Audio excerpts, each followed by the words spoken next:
I can't say I've had any weird pregnancy cravings or weird pregnancy anything, honestly. It's been a pretty standard pregnancy, I feel like. If I even know what standard is. It's my first pregnancy. But I will say, there has been some things that have just hit differently since I've been pregnant, and this is one of them. Lord, y'all, this unsweetened cashew butter, it's so good. It's so good. I bought it for the first time whenever we were doing Whole30, like last year or something, and it was fine. It was thick, and I felt like I had to choke it down on my bananas or whatever I was eating it on, apples. And then, I don't know, all of a sudden, like, since I've been pregnant, choking it down isn't even a thing. Like, it just hits the spot. And I absolutely love it with the blueberry pomegranate V8V Fusion.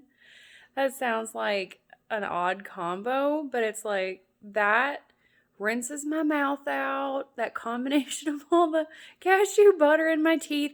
I don't know, it's just really good. Like, I don't know. So, but I don't crave it. It's not like I wake up in the middle of the night thinking, gotta get a fix on that.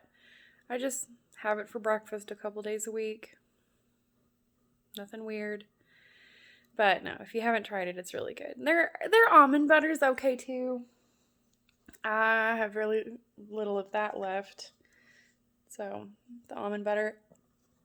I mean, I prefer the cashew, but the almond's okay. If you're not a fan of cashews, go with the almonds. I just feel like they don't peel the almonds. Like they don't, you know how they blanch them and then peel that brown skin off so then you just have the white part of the nut. They don't peel them. So you get that skin, which has a little bit of a dry bitterness to it. Like I don't know if there's like tannins in it or something, but it has a dryness about it. So I think it would be better if they peeled the almonds first, but they don't. And it's fine. I've not had a lot of other almond butters. I've had I don't know, something nutty. I don't know, it's got a squirrel on it and it comes in pouches. I've had that. It was awful. But this isn't bad. It's just from Kroger. I really like it. And the only other thing I can think of that I just thought was delicious that I hadn't really before is tomatoes. Especially during the first trimester. Like right before I found out I was pregnant, I was like, I'm gonna eat a tomato sandwich. Never had one. And I tried one and it was like the best thing I'd ever eaten. And I was like, why have I been sleeping on this my whole life? I never really liked tomatoes. And it was really good. But then like a week later, the morning sickness, which was all day slight nausea, kicked in. And I was just like, get it away. Just get it away from me. I can't do it. And so that was sad. Then it kind of came back a little bit around the first part of the second trimester. I was like, hey, let's try that tomato sandwich again. And it was like, it's fine. It's okay. I don't need to eat them every day. But yeah. I wish I had some funny stories about my pregnancy. It's been real low key. I mean, for the first half of it, I really didn't even feel pregnant. Like I had like the mild nausea all day. And oddly enough, and I hadn't really read anything on this, but apparently fried potatoes or fried potato products will help you feel better when you have morning sickness. I don't know why that's a thing. But apparently it is. Sorry, the camera's jiggly, you all. I'm really having some technical difficulties lately. But, no, anyway, so like the whole first trimester, and I just felt mildly nauseous all the time. The only thing that consistently sounded good to me was potatoes.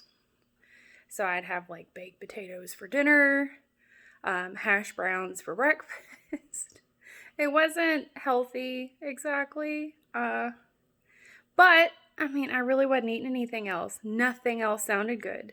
And I could get those down. They tasted good. And they didn't threaten to come back, which was important. So then after that first trimester, it all went away and everything's been fine. I've had a little bit of like round ligament pain. Mostly if I walk around too much or if I overdo it, the right side of my belly feels strained. But ever since I got those leggings, I haven't had that problem at all. And that's it, really.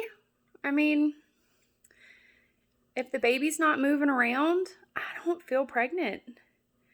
I mean, when I look at myself in the mirror, I feel like I see me before I lost the weight. The weight. Like, it was all of it. It's not even close to all of it.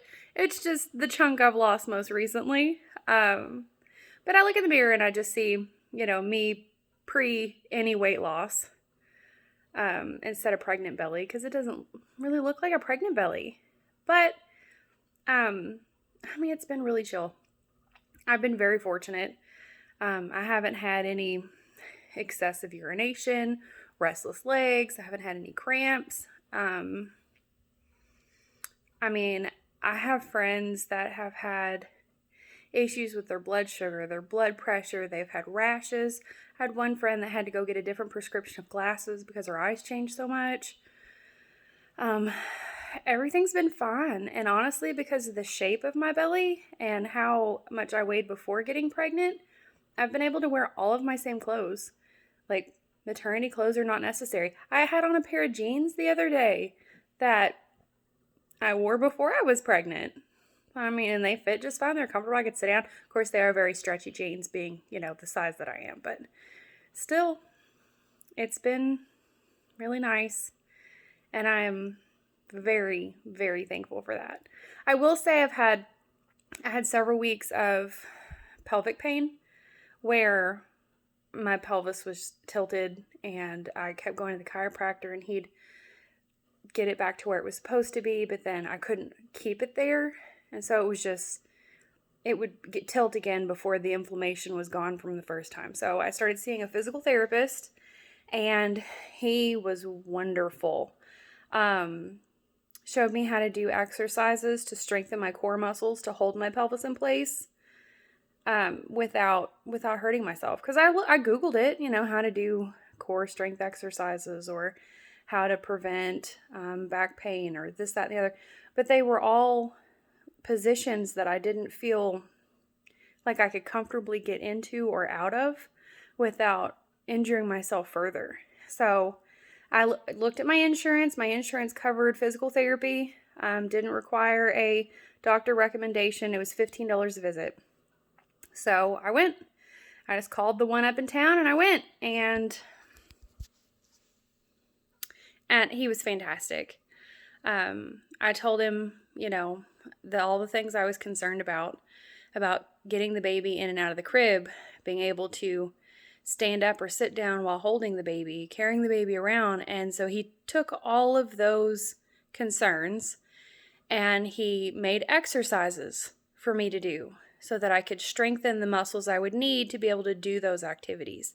And then he made me practice them. So twice a week I would go and he'd give me like this 6-pound ball or 8-pound ball or whatever and have me carry it around while I was pretending to do different activities.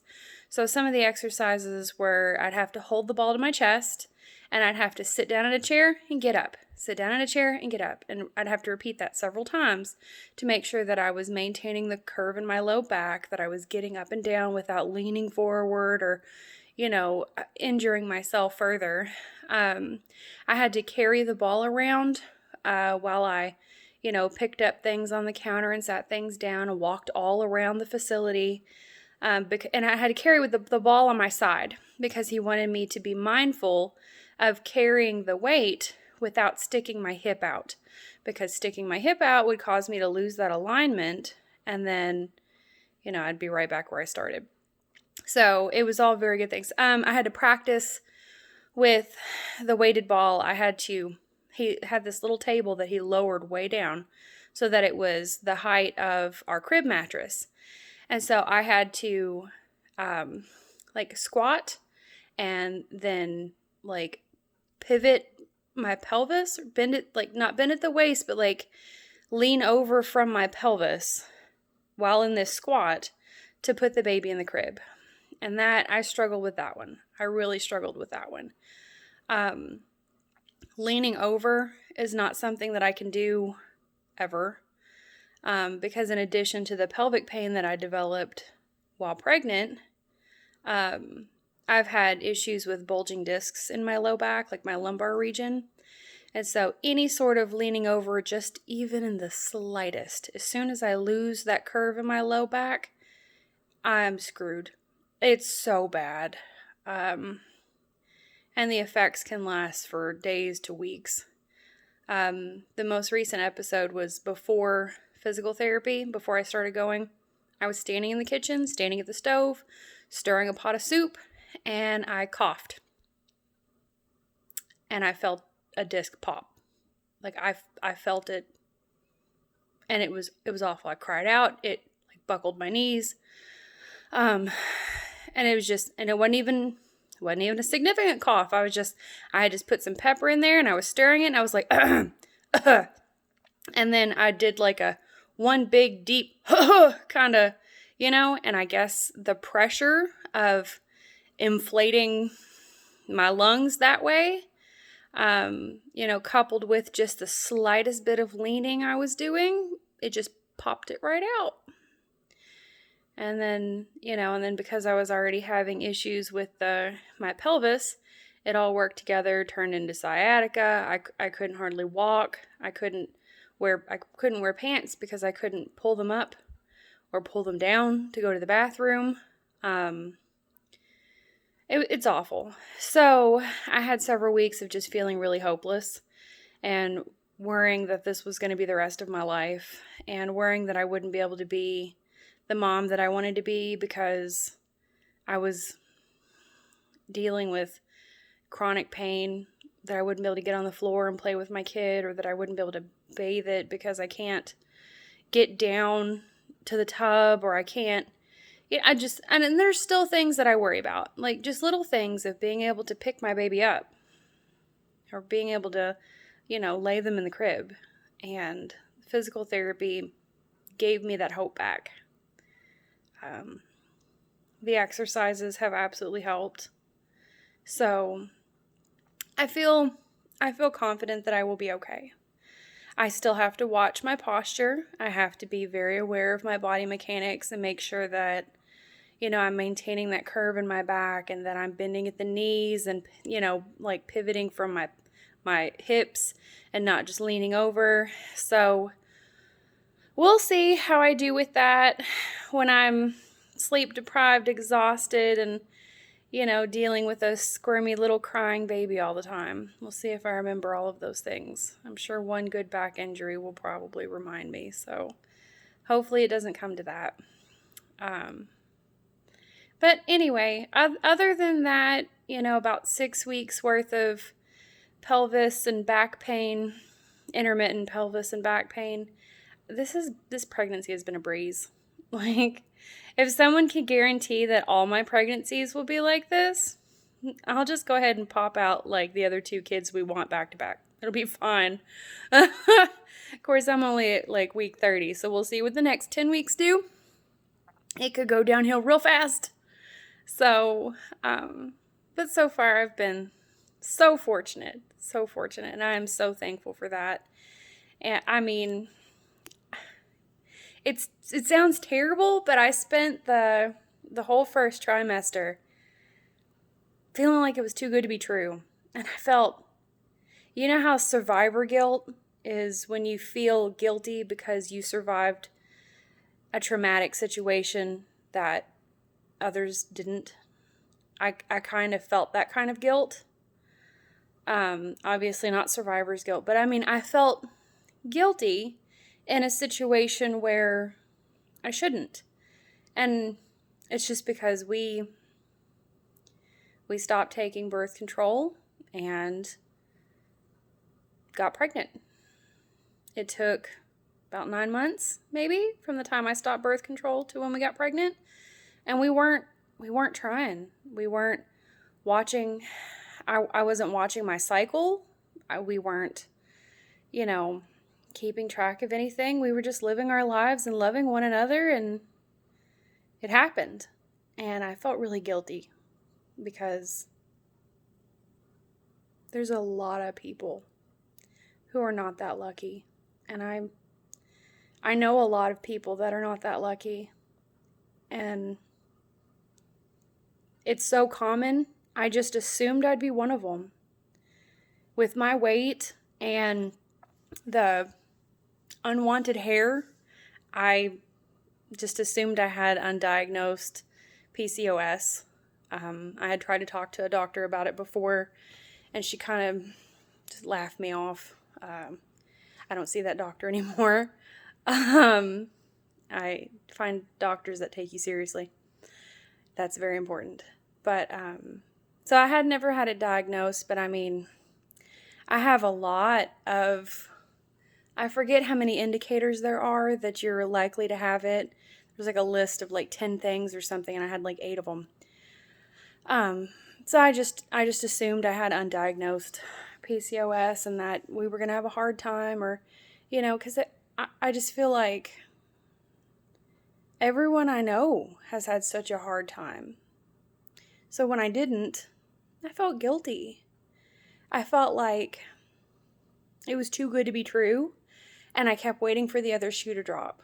Like, there's no way it could be this easy and we were this lucky. And so I just had this sense of dread for weeks and weeks and weeks. And so even after I was out of the first trimester and I had already, you know, so we were in the safe zone to tell people, I was still scared to tell anyone. And it was like I had a hard time being excited about it. And I wouldn't buy anything. And I almost didn't want to talk about it because I just kept feeling like we were going to jinx it. You know, like I shouldn't get my hopes up. Things are going to go south. Like this is all just too good to be true. And so that was weird. That was weird. And I wouldn't say it made it hard for me to enjoy the first part of being pregnant because it didn't feel real. And I just spent that whole first trimester convincing myself I am pregnant. That, you know, that baby we've talked about having is now inside me and not just some future idea that sounds nice. Like, it's in me, it's being created, and will be here in a specific amount of time. So, you know, it didn't hinder my ability to appreciate being pregnant, but I was still coming to terms with the fact that we were pregnant, we still are. But the guilt was weird. The guilt was very weird. And so then even after we told our close family, like his parents, my parents, my boss, obviously, because she'd need to know that I'm going to need time off at some point. It still didn't, like, they were so excited. And I was excited, but they were, like, losing their minds about it. And I'm just like, yeah. Like, part of me felt like, it just wasn't real. I don't have any other way to say that. Like, I knew it was, but I was just, I don't know. So if you've ever experienced that, or if you got pregnant quickly, easily, with no issues, and you feel that guilt, or if you're like most people I know and you're struggling, when it happens, just enjoy it. And I'm not going to say it will happen. I mean, I know I have some... Everyone always wants to say that it's going to happen. It's going to happen for you because no one knows what to say. Infertility is such a struggle. It's such a emotional and mentally hard thing to deal with. And no one knows what to say to anyone dealing with it, or what to say when you are the person dealing with it. And so, you know, we always want to give you the generic platitudes of it's going to happen for you because we hope that it will. And we hope that if we are optimistic enough and we put those good vibes out into the universe that we can will it into happening. Because we care.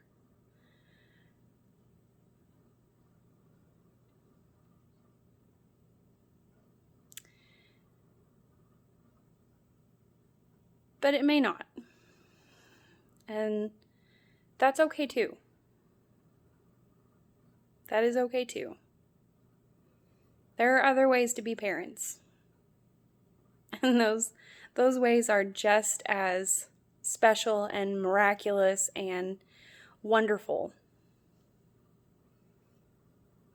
So,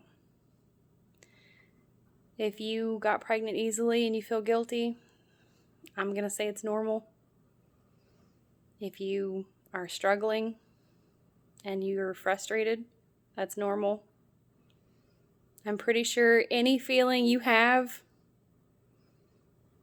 about any of it is normal because they're your feelings, and how you feel about something is always valid.